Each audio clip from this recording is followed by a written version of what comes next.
My true story from Montana. My daughter texted me, "You weren't invited to the party, my husband doesn't want you there." But I sent one message, and half the guests walked out with me. "Mom, it's not that we don't love you, it's just, Ryan wants a certain crowd at the party. It's a modern theme, upscale. You showing up in that handmade sweater would ruin the aesthetic." I stared at the message, the words blurring slightly as the afternoon light flickered through my kitchen window. My hand was still holding the crochet hook, the last stitch half formed in the yarn I had picked out for my granddaughter's birthday, a soft rose pink, just like the one she wore in the picture I took last Christmas when she sat in my lap tracing the pattern of her sweater and whispering, "Grandma, it's warm like hugs." That was before the parties, before the galleries, before Ryan. I set the yarn down gently, as though any sudden movement might snap something inside me. I read the text again, would ruin the aesthetic, as if I were a stain. As if I, the woman who once fed her from a chipped porcelain bowl, was now the mismatch in a carefully curated life. It took me a full minute to breathe again. I have lived in Montana my whole life, born between pines, raised among valleys that teach you patience. I met my husband in a snowstorm. He taught high school shop class. I sold hand-knit scarves in winter markets. We were not wealthy, but we were warm. And every stitch I've ever made has come from that place, where necessity meets love. When we were young, I made sweaters for the ranchers' children. They called them mountain coats. I embroidered their initials on the sleeves and stitched hope into every seam. My work won ribbons at the county fair. I once had an article written about me in the local paper, the Yarn Whisperer of Flathead County. People said I could turn wool into memory. And when my husband passed, those memories were what kept me going. My daughter, Claire, was my reason. I raised her alone. Worked 2 jobs, mornings cleaning motel rooms, nights knitting by lamplight for online orders. She wore handmade dresses to school, carried crocheted backpacks with animal faces. She hated them sometimes, sure. She once cried because another girl had a Barbie lunchbox and she had one with hand-sewn flowers. But she never went cold, and she never went hungry. I paid for her college with yarn and blisters. Every check, every sale, every winter craft market, we saved every dime. When she got her acceptance letter, she cried into my shoulder and said, "I'll make you proud." I thought she did. She moved to the city, studied art history, met Ryan at a gallery event. He was polished, charming, said all the right things. I remember the first time he came to visit. They stayed for exactly 2 nights and didn't touch a single slice of the apple pie I baked. He brought wine, I served tea. He wore suede shoes in the middle of mud season. Claire began to change after that. At first, subtly. Calls grew shorter. Visits became photo ops. My gifts, sweaters, scarves, handmade doll clothes for my granddaughter, stopped appearing in pictures. I'd ask about them, and she'd say, "Oh, it didn't fit the mood this time." Now there was a party, a modern, upscale birthday party for a 5-year-old girl who once called me her cozy grandma. And I was not invited. Not because of something I said, not because of some mistake, but because of my sweater, because I was a handmade woman in a prefabricated world. I looked around my kitchen, the stove I cooked on for 30 years, the chair my husband fixed 3 times before cancer took his hands, the yarn basket beside the fireplace, half full, still hopeful. I wasn't angry, not yet. Hurt, yes, but anger comes later, after the hurt has hardened into something less breakable. I picked up the sweater again, the one I was making for my granddaughter. It was almost finished, just a few rows left. I held it against my chest and breathed in the scent of the wool. It smelled like comfort, like time, like everything I had ever poured into her life, and now I was off-grand. I folded it gently and set it in my cedar chest, not discarded, not destroyed, just waiting. Because I wasn't finished yet, not with the sweater, and not with this story. It did not start with the party. No, the unraveling had begun long before that, and like most unravelings, it started subtly, just one missed stitch at a time. The first time I noticed it, I brushed it off. Claire had forgotten to tell me about Lily's school open house. I found out from a neighbor whose grandson was in the same class. When I asked Claire about it, she blinked like she had genuinely forgotten. "Oh, Mom, it was so chaotic that week. Ryan had a conference, and I had to prep a gallery brunch. It was just exhausting. She said she'd bring me pictures. She didn't. The next was a birthday card, Lily's third. I had spent 2 weeks making a picture book from yarn scraps, tiny felt pages that told the story of Lily and the mountain fox. Each animal had a name. Each page had a secret pocket for her to find. I mailed it with tracking, wrapped in brown paper, tied with ribbon. I never saw it again. When I asked if Lily liked it, Claire texted, "Oh, yes, I think so." Ryan said it might be too delicate for her age. We might keep it as a keepsake. The photos from the birthday party showed Lily opening a box of store-bought toys, each more plastic than the last. I wasn't in any of the photos. Claire posted them online with the caption, "Everything curated, everything perfect." I started noticing the patterns. Photos of Lily at ballet class, at museums, at themed parties. Claire and Ryan front and center, smiling like the cover of a lifestyle blog. Her captions full of hashtags, aesthetic, curated childhood, elevated living. I used to be part of those captions. Now I was just part of the archive. She stopped posting pictures of the quilt I made for Lily's crib, the hand-stitched growth chart with tiny buttons, the lavender-scented toys I sewed from old cotton shirts. When I once commented on a photo, just a simple, "She's growing so fast, Grandma loves you," the comment disappeared an hour later. I asked Claire, gently, why. Her response, "Oh, Mom, I'm trying to keep a cohesive feed. You know how social works now. Don't take it personally." A cohesive feed. As if my love didn't match the brand she was building. At first, I tried to adjust. I stopped posting photos of my crafts with Lily's name. I limited my comments. I tried to stay in my lane, as she once put it, when I mailed a letter to Lily's preschool teacher without asking. She called and said, "Mom, I appreciate the intention, but it's important that Ryan and I shape her narrative. We're trying to keep things intentional." Shape her narrative. She was 4.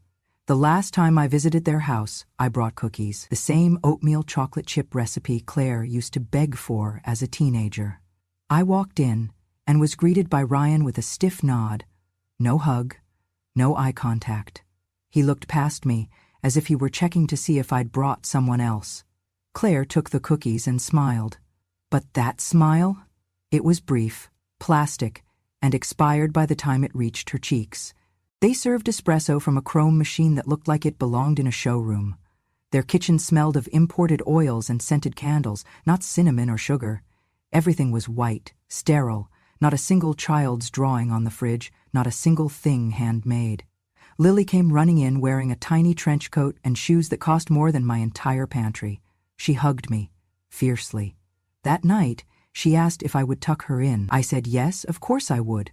I read her the fox story again, from memory, because the book I made was in storage. She fell asleep with her hand wrapped around my finger. The next morning, Claire told me that Ryan had concerns about bedtime routines and boundaries, that they wanted to create consistency. I was asked not to read to Lily at night anymore, not without permission, not unless it was a book they provided. I left early. From then on, everything changed. Invitations stopped. Phone calls shortened. My name was mentioned less and less. I became something to manage, to regulate. "Mom, maybe you don't need to bring handmade things every time." "Mom, it's okay if you skip this one. We've got so many people coming." "Mom, just enjoy your peaceful life up there, okay? Let us handle the rest." I was no longer a mother. I was no longer a grandmother. I was a sweet lady in the mountains who needed to stay quaint, quiet, and out of the photos. And Ryan, he no longer even tried. At first, he said hello. Then he nodded. Then nothing at all. One visit, he passed me the salt without making eye contact. Another time, he opened the door, saw me, and said, "Claire's in the back," before walking away. He had erased me without ever needing to argue. He did not need to raise his voice. He just needed to lower his gaze until I no longer existed. And Claire? She followed, willingly, quietly, elegantly. It was not sudden. It was slow, like watching a quilt fray thread by thread until you are holding only scraps and wondering where the warmth went. Until the party, until that text, until the final stitch snapped. It was a Thursday evening when it happened. I was scrolling through my phone, not for anything in particular, just passing time before the kettle sang. The living room was quiet, save for the creak of the wood stove expanding in the cold. I had just finished folding a batch of dishcloths I had crocheted for the church pantry. And then I saw it. Claire had posted new photos. It was a carousel of images from a photo shoot with Lily.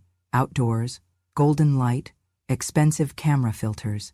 Lily stood in front of a white fence, smiling just the way she used to on my porch steps. Her cheeks rosy, her arms outstretched. And she was wearing my sweater. Not just any sweater. It was the one I made last fall. Soft lavender wool, tiny daisies embroidered around the collar, with a single wooden button I carved from the birch tree that once stood in our backyard. I remembered every stitch. I remembered Lily's face when she tried it on, how she twirled in it and said, "I look like spring, Grandma." I leaned closer to the screen.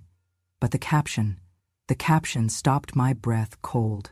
A timeless piece, custom from Paris. Custom from Paris. I blinked, read it again, and suddenly it was not just the sweater that unraveled. It was me. It was not the lie that hurt the most, it was the theft.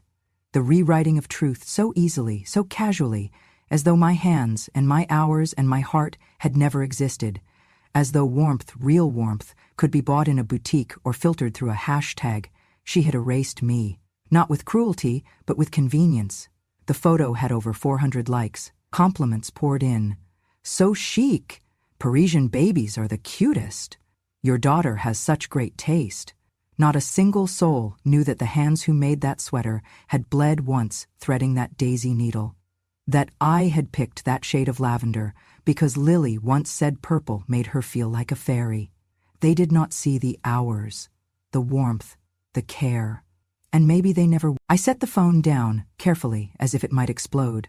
I walked over to the bookshelf and pulled out my old ledger. It was a worn notebook, blue cover, frayed corners, thick with time. Inside were entries, dated and scribbled, tracking every single thing I had ever made for Lily. February 3, 2018, yellow duckling hat, size newborn. June 12, 2019. Blanket with pine tree embroidery, backed in flannel. October 1, 2020. Fox plushie with one ear bent. December 15, 2021. First Christmas dress, red cable knit with snowflake trim. March 4, 2022. Lavender sweater with daisies and birch button. I turned each page slowly, tracing my own handwriting with my finger, as if to remind myself that I had existed in her life. Each item had a note next to it. Wore it to Sunday school, smiled all day, refused to sleep without it for 2 weeks. Called it her magic fox. They were not just clothes, they were memories, and now they were being repackaged, stripped of soul, sold for style points. I closed the notebook gently and sat in silence for a long while. The stove crackled, the tea cooled, but I did not move, because something had shifted inside me. Not anger, not even grief, just a clarity I had not felt in years. I was no longer just unwelcome. I was inconvenient to the narrative. And inconvenient things, they get cropped out. But not this time. Not anymore. I waited 3 days.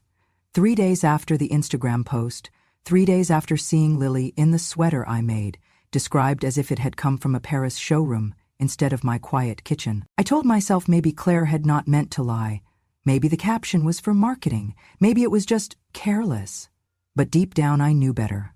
Still, I needed to hear her voice, so I called. She picked up on the 3rd ring.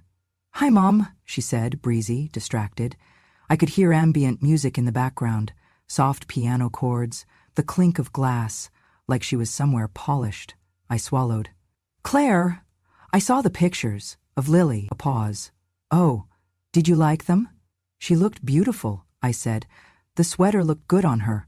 Another pause, this one tighter. "Yes. That one."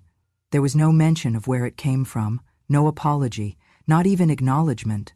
I waited. Then I asked, gently, "Claire, are you really not inviting me to the party?"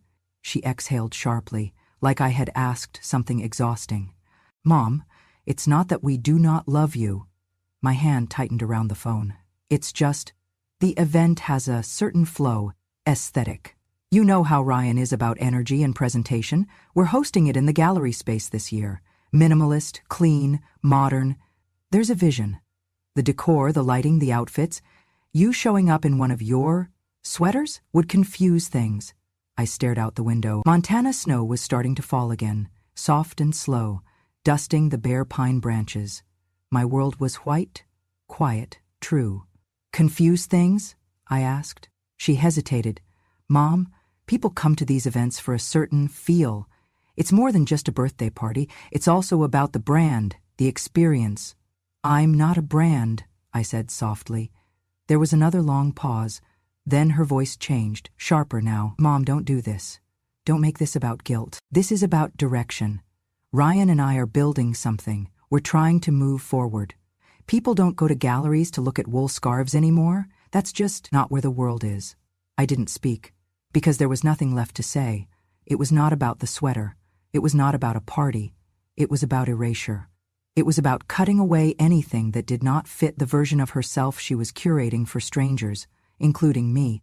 Claire, I said finally, my voice trembling despite my efforts, do you really not want me there? There was a beat of silence.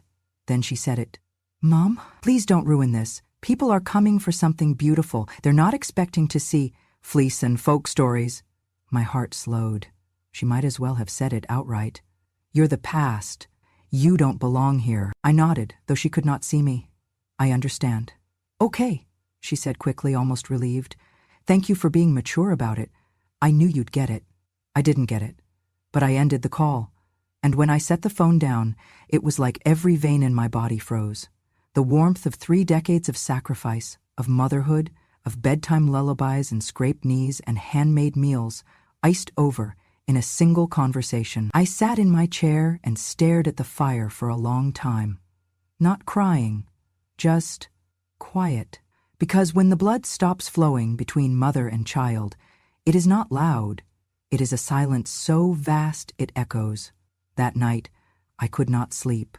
The wind whispered against the window panes. The wood stove glowed faintly, casting orange light across the walls. I sat at the kitchen table in my thick robe, a mug of cold tea in front of me, untouched. The house was so still, I could hear the clock ticking above the sink. I kept hearing her words. Don't ruin this. They're not expecting to see fleece and folk stories. I stood up, crossed the room, and opened the bottom drawer of the old cabinet where I kept the family photo books. There was one album, covered in blue flannel, that had not been opened in years. I flipped through the pages until I found it, a photo. It was Lily, maybe 3 years old, standing in front of the stone fireplace in my living room. Her cheeks were pink from playing outside, her curls wild with static. She wore the lavender sweater I had made, the very first one with the daisy chain collar. She was laughing, not posing, not filtered, just laughing with her whole face. In the background, a stack of logs glowed in the firelight. A half-finished puzzle lay on the rug. The mug in her hand was full of cocoa, with marshmallows melting around the rim. It was a picture of warmth, a picture of love, and no one could fake it. I sat back down and stared at the photo, holding it in my lap. The longer I looked at it, the more sure I became. Claire could crop me out of her life, but I still had a voice. So I picked up my phone, not to message her, to message them. People who had known Lily before the marble countertops and gallery invites. People who had eaten my cookies, sat on my porch, shared snow days and casseroles and Sunday afternoons. I opened a group text. One by one I added names. Mrs. Halpern, Lily's first preschool teacher. Tom and Janine, the neighbors who helped shovel my walk. Mrs. Engun, who used to knit with me at the community center. Clara, whose daughter was in ballet with Lily. Even Margaret, who once helped me fix a broken stroller wheel. 18 people in total. I did not ask them to take sides. I did not complain. I simply attached the photo and typed, "This is the child I raised. This is the warmth I gave. If that's off-brand, I understand." I stared at the message for a moment, my thumb hovering. Then I pressed send, and in that instant, something inside me shifted, not in anger, but in freedom. I had told the truth. Not loud, but loud enough for those who remembered. The first reply came 5 minutes later. Mrs. Halpern. She wore that sweater every Wednesday, said it made her brave. Then Janine. Still remember the cocoa you made that day. Nothing in the world like it. Clara. I've missed seeing her like that. Thank you for sharing. By midnight, 10 of the 18 had responded, each message like a soft hand on my shoulder. No one needed an explanation. They had been there, they remembered, they knew. The gallery was pristine, white walls, polished floors, and soft ambient lighting that seemed designed more for illusion than warmth. Long banquet tables stretched the length of the room, covered in linen so smooth it looked untouched by real hands. The chairs were ghost-clear acrylic, like they belonged in a furniture catalog, not a child's birthday. At the far end stood a massive printed photograph of Lily, arms outstretched, framed by golden light, her laugh frozen in high resolution. She wore a ruffled white dress and gold ballet flats, not a speck of mud, not a hint of mischief, just curated perfection. The guests arrived slowly in coats of camel and black, murmuring greetings, holding wine glasses instead of juice boxes. There were canapés on silver trays, figs wrapped in prosciutto, smoked salmon on cucumber rounds. The cake stood untouched, 3 tiers tall, iced in blush fondant, topped with edible flowers flown in from somewhere far away. Claire greeted everyone with grace, her hair swept into a low bun, her dress sleek and structureless. Ryan hovered nearby, shaking hands, offering tours of the event installation along the back wall. A looping slideshow of Lily's most aesthetic moments, gallery visits, tea parties, trips to botanical gardens. There were no photos of Lily covered in mud, none with spaghetti sauce on her chin, none in the sweater I made. They had written me out of the gallery just as cleanly as they had written me out of the guest list. But something else was happening, something subtle. It began when Clara arrived. She was wearing a long scarf, knitted, old-fashioned, one I had made her 2 Christmases ago. She hugged Claire politely, nodded to Ryan, then glanced once at the slideshow and walked away. She sat at a table near the back checking her phone. Then came Janine. She looked around the gallery, said hello, smiled at Lily, but her eyes flicked toward the empty chairs. She sat next to Clara. Mrs. Halpern arrived third. She took one step into the gallery, saw the photos, saw Ryan's fixed smile, and paused. "Excuse me," she said softly, to no one in particular. "I think I have a prior appointment." She turned and walked out. One of the waiters glanced at Ryan, confused. Ryan forced a laugh, too loud, and said, "I guess she forgot we upgraded the dress code." But the laughter didn't catch. By now, 5 guests had slipped away quietly. Then, a 6th. A woman tapped Claire on the arm and murmured, "Sorry, dear, I promised to drop something off for Geneva. Hope Lily has a lovely day." Claire's face twitched, but she nodded, and then it kept happening, one by one. They did not make a scene, they did not raise their voices, they simply stood, offered vague excuses, errands, children to check on, soup on the stove, and walked out of the room. Ryan's jaw tightened. Claire clutched her champagne glass just a little too hard. "Something's going on," she whispered to him. He scanned the crowd. The spaces were growing, tables half-filled, conversations thinning. Lily was at the center, spinning slowly in her dress, not understanding why the people she loved were leaving one by one. Claire called after one couple, "Is everything okay?" They smiled politely. "We just remembered something more important." By the time the slideshow reached the 7th loop, nearly half the guests were gone. Ryan looked like a man watching a deal fall apart. Claire was pale. No one had said my name, but I was in the room nonetheless. In their minds, in their memories, in every person who had once sat at my table, eaten my soup, warmed their hands with cocoa while Lily napped on my chest. I had sent one photo, one message, and that was enough. Because truth doesn't need to shout. It just needs to be felt. The house smelled like cinnamon and clove. I had woken early that morning, knowing I would not be at the gallery. I did not have anywhere to be, and yet my hands moved with purpose. I kneaded the dough slowly, rolled it thin, filled it with brown sugar and pecans. I set the kettle to boil. I sliced apples for the pie, whipped cream by hand, dusted the table with a bit of flour like snowfall. No cameras, no hashtags, just quiet, just care. The wood stove crackled behind me. Outside, the snow had stopped, leaving a soft white layer over the porch railings. I looked out the window, wondering what the gallery must look like. Fluorescent lights, mirrored walls, a little girl trying to smile while the room around her thinned out like air at altitude. Then I heard it. A knock. gentle, not hurried. I opened the door and found Miss Halpern standing there, her long wool coat dusted with snow, eyes kind. She didn't say much, just held up a small box wrapped in gingham paper. "Thought you might want this back," she said. Inside was the felt storybook I'd made years ago. "I found it in the free bin outside the community center." I swallowed hard and stepped aside. "Come in. Tea's ready." She nodded once and entered. 20 minutes later there was another knock. Janine. She brought her husband Tom and a small thermos of mulled wine. "We didn't feel like staying," she said simply. Then came Clara and her daughter, then 2 of the parents from Lily's preschool, then Margaret, with a fresh loaf of rye bread and her hands in mittens I had made for her 4 winters ago. We didn't speak of the gallery. No one asked what Claire had said. No one brought up Ryan. We sat around the table, the fire warming our backs, the tea steaming in mismatched mugs I'd collected over years of yard sales and birthdays. We passed slices of pie, broke cookies in half, and let silence sit with us like an old friend.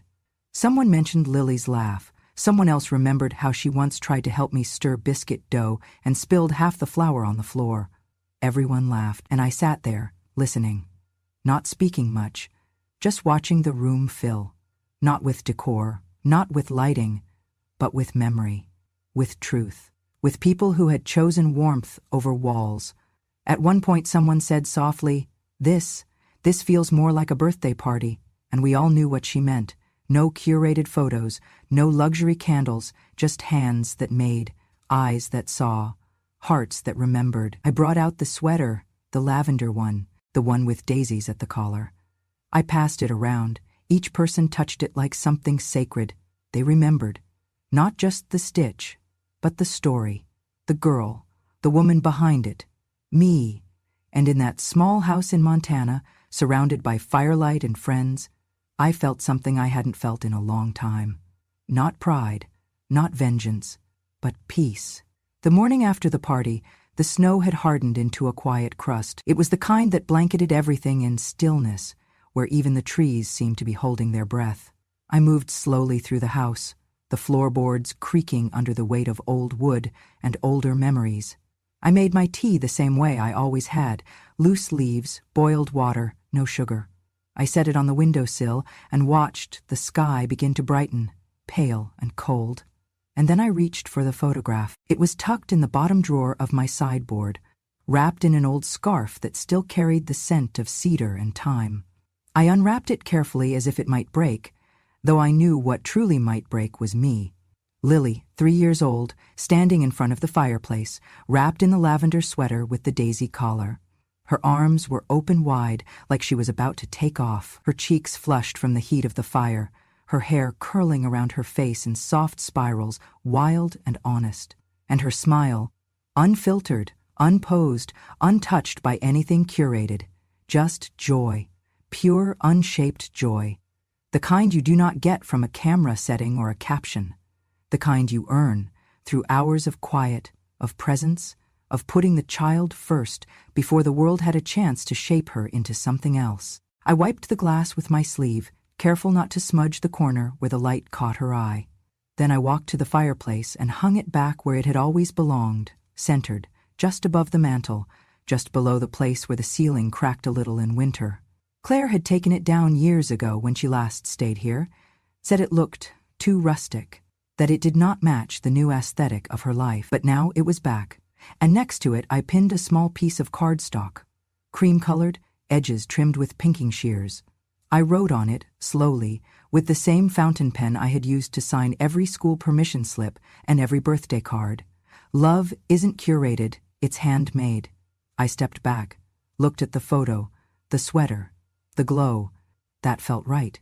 Not dramatic, not bitter, just true. Not a monument, just a reminder of what mattered, of what endured.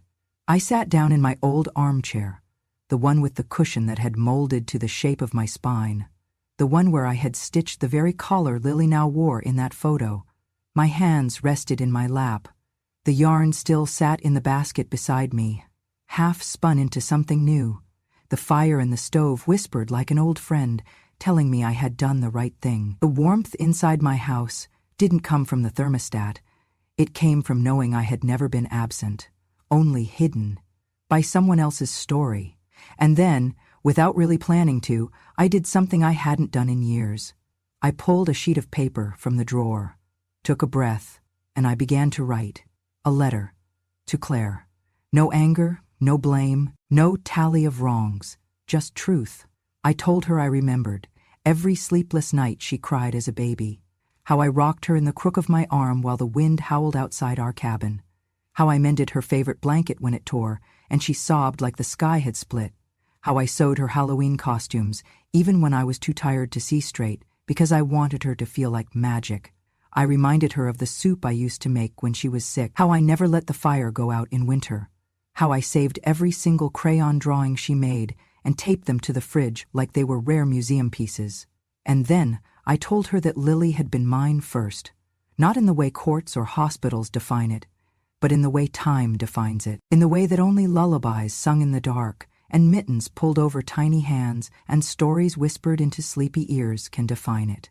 I told her that just because I had not been part of her pictures did not mean I had not been part of her story, and just because she chose to curate her world without me did not mean I had not lived in it. At the end of the letter I wrote only this: I'll always knit warmth, whether you wear it or not. I folded the letter in thirds, slipped it into an envelope, sealed it. Then I placed it on the small hallway table next to the basket where I kept outgoing mail. I stood there for a moment, looking at it, wondering if I'd ever send it, wondering if I even needed to. Maybe it would stay there forever, a weightless thing in a quiet hallway, a record, a heartbeat, a line in the sand, or maybe one day I'd drop it in the mailbox, maybe. But whether she ever read it or not didn't matter, because I had written it.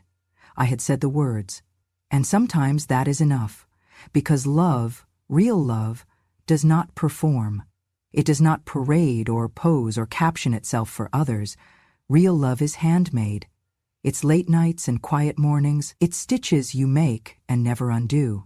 It's the kind of presence that doesn't need to be seen to be felt.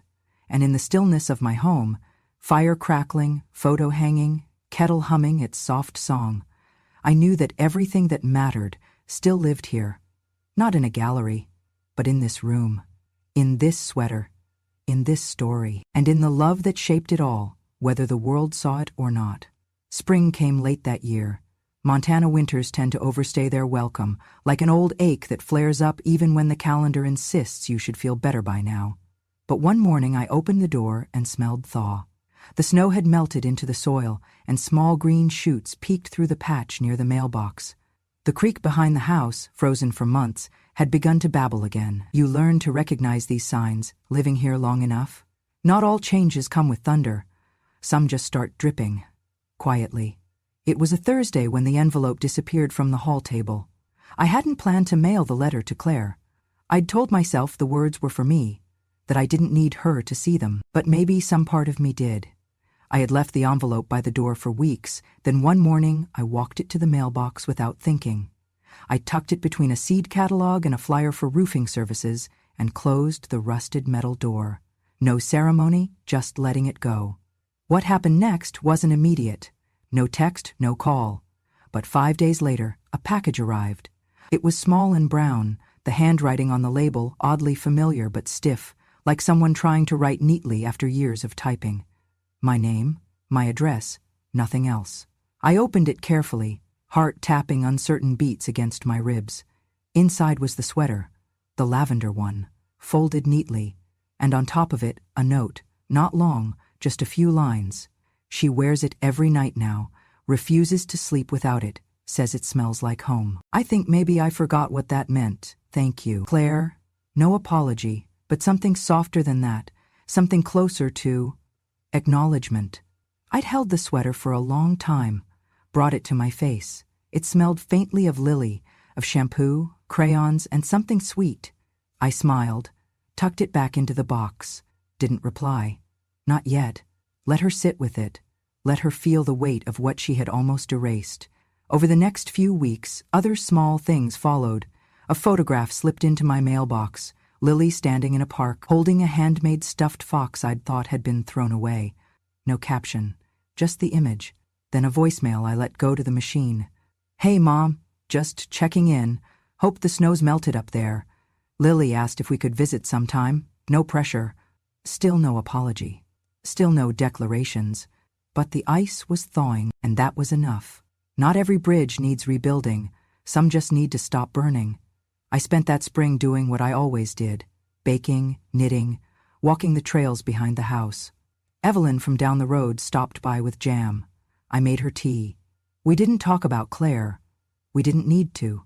Sometimes, the people who really love you don't need to know every detail to hold space for your healing. One Sunday afternoon, I pulled out my old ledger again, the one where I tracked everything I'd made for Lily over the years. I flipped to the most recent page and added a new entry. April 28, 2025, Fox plushie repaired, sent by mail. Lily's still carrying it. That's enough. I set the book down and stared out the window. Sunlight hit the side of the barn, painting it gold. I didn't know if Claire and I would ever return to what we once were, but I no longer needed us to. I had already stitched every part of myself into the fabric of her life, into Lily's. Whether they wore it proudly or buried it in closets didn't change the truth of it. What's made with love cannot be unmade by neglect. What's true remains, even if unspoken. That summer, Lily came to visit, just once, for a weekend. Claire dropped her off at the porch with an awkward wave, said she'd be back Sunday afternoon. She didn't come inside, just helped Lily out of the car and handed her a small suitcase. Lily ran to me before the engine even turned off. She wrapped her arms around my waist like she used to, like nothing had changed, like children always remember where they were safe. She wore the lavender sweater, a little shorter on her now, sleeves creeping toward her elbows, but she wore it anyway. I made her pancakes. She helped me feed the birds. We picked wildflowers. We made a new storybook, this time with foxes and rivers and brave little girls who found their way back to the forest cottage where they were always loved. On Sunday, when Claire came to pick her up, she lingered by the steps. Lily hugged me tight, whispered in my ear, "Grandma, this was the best part of my year." Claire looked down. Then, very quietly, she said, "She talks about you all the time now." I nodded. "She always did. You just stopped listening." She didn't argue, just nodded back. Then they left, and I stood on the porch, watching the road curve away between the trees, sunlight glinting off the windshield as they disappeared around the bend. But this time, I didn't feel hollow. I felt whole. I went inside, sat by the fireplace, looked up at the photograph still hanging above the mantel, and I smiled. Because I knew the truth. Love doesn't need permission to be real. It doesn't expire with fashion. It isn't erased by silence. It is handmade, stitched into time. And no matter who tries to rewrite the story, love always finds its way back to the page. Even if it takes years. Even if it arrives, wrapped in quiet. Even if it simply returns, in the form of a child's arms, reaching out. Without asking why you were never in the pictures. Thank you for listening to my story. It took me a long time to find the words, longer still to believe they mattered. Either way, call in one more time tonight. Virtual comfort, toward helpless, dulled. But if you've made it this far, if something in this story stirred something in you, then maybe, just maybe, we've both been seen. You see, stories like mine don't always make headlines. They don't come with drama that screams. They unfold in kitchens, in silent phones, in the ache of being left out of a photo or a life. But they're real, and they deserve to be told. Because being forgotten is not the same as being gone. And sometimes, the softest voice, the one they tried to curate out, becomes the one they remember most. If this story reminded you of someone you know, or something you've felt, or a silence you've carried, then I hope you'll do one thing. Subscribe to Grandma True Stories. This channel is where quiet women finally speak. Where mothers, grandmothers, and caretakers who've held it all together finally let it all out. Not in anger, but in clarity. Here, you'll find real stories. Of betrayal, of sacrifice, of quiet revenge. Told not to shame anyone, but to remember everything. Because wisdom doesn't age, it deepens. And revenge? Sometimes, it comes in the form of a knitted collar and a child's arms. So if you want more stories like this, stories that sit with you, stories you'll carry into your own still nights. Hit that subscribe button. Share it with a friend. Leave a comment if you'd like to tell your own. This is not just a channel, it's a place for the stories they thought would never be told. And I promise you this, we remember everything.